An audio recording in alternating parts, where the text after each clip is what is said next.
Hello, so welcome back. This is Dravya 3. So I'm very happy that we continue this path of Dravya through these recordings because it is so much knowledge. And I have to say, it's one of my favorites in Ayurveda. It's just this beautiful connection that we have with nature and the generosity of nature, with the abundance of nature, with looking into all aspects of a personality and connect this to a different entity, which is a plant, and then see the changes. And when we say that Ayurveda basically is a knowledge of digestion and absorption, in that sense, we see that the plants just keep a general memory of existence that we then absorb, because the plants take us back to the very, very early times of humankind. So, for instance, most of our organs actually have receptors for certain substances that we find in plants. Very common these days is the knowledge that, for instance, the plant of hashish actually has different actions like CBD, THC. THC is the stuff that people smoke, and CBD is the stuff that's also used for healing purpose because it's pain reducing and stress reducing. And so when anatomically now people have been taking their time to check certain receptors in human organs, they could figure out that all of our organs, including the brain, actually have CBD receptors. That means since the first person emerged from the mud or came out climbing from the ocean, they actually already have been ingesting the hashish plant for various purposes, but not only for getting high, because we know that all beings actually have a tendency to wanting to become high, right? We see that in animals that they eat rotten fruit, and we see that in this beautiful Disney documentary where the elephants get really quite drunk on the baobab tree, and the monkeys as well. But the real purpose of ingesting the Mariana plant is then for healing purpose, for relaxation. And that's the CBD that is then absorbed to the CBD receptors. And people were really surprised to find out that the whole body actually really contains the CBD receptors, because it seems to be so beneficial throughout the body. So it's not only that we have to absorb certain things, that's one part of the story, but also they have to have a connection inside our body. They have to have a certain history inside our body when we look into the healing purpose. So the best way of healing is through nutrition and lifestyle, the ahara vihara concept. But we all know that over the centuries that our nutrition and the value of our nutrition has unfortunately gone down by overusing the soil, by air pollution, by water pollution, by natural water pollution, by natural air pollution. And so what can we do? So the plant then keeps the memory, because the wild plant in particular, but also the medical plant, means it's some kind of a density of certain substances that we can't find in this concentration in our food anymore. So it's a little bit of a acceleration road to healing, opposed to just taking the slow path of lifestyle and diet. Yeah. So I love the plants, and as I said, there is this beautiful idea of the lady saying that the plants live in this parallel universe, and from time to time they reach out with their little hands if somebody asks for help, and then appreciate the plant as much as we do in Ayurveda. So, looking into how to take a plant. So as we said, there are certain preparations, but there are also certain timings according to our dinacharya, rudracharya. Means dinacharya during the day, Your daily routine, the charya, is just the whole cosmic cycle of the seasons, of the moon cycles, and everything, as we know now, is connected to your own inner hormonal cycle.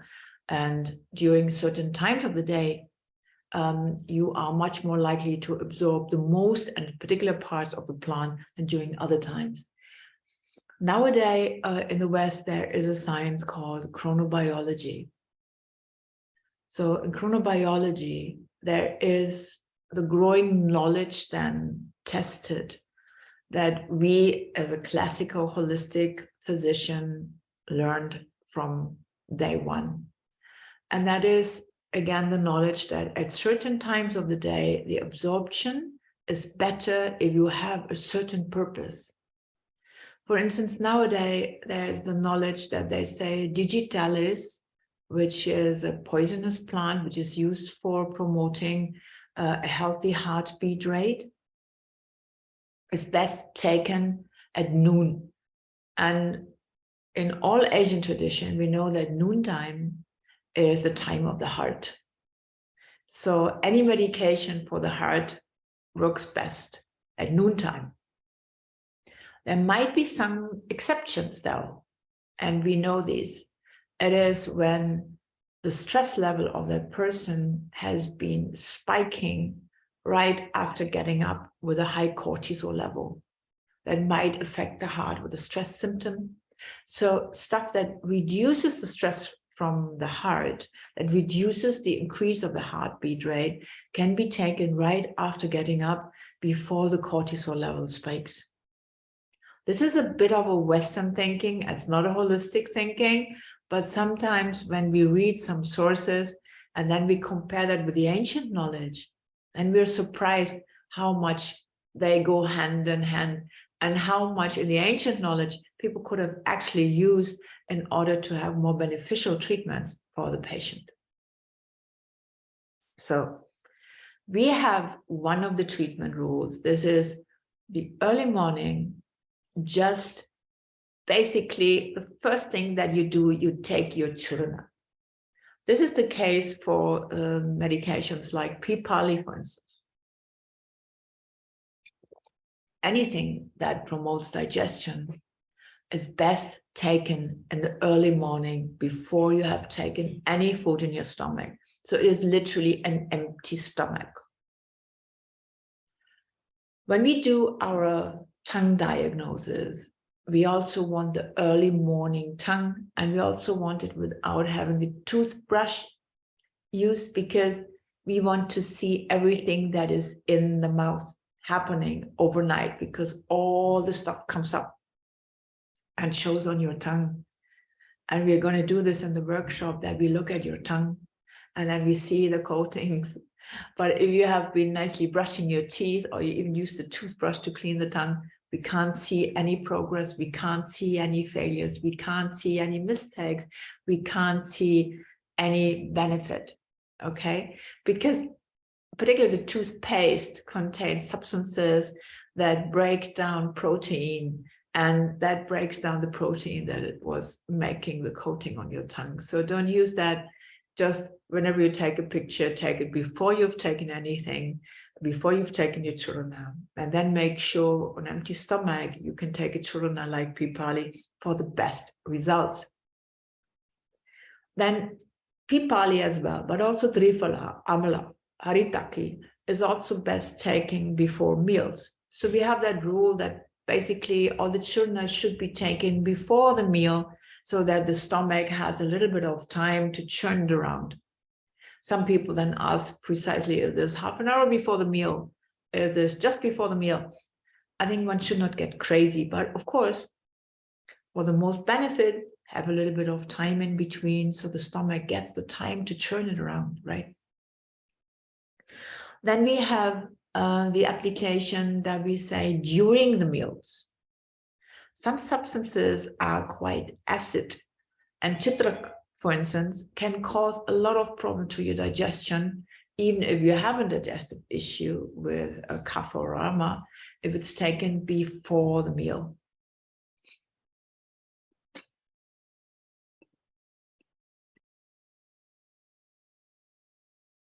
So during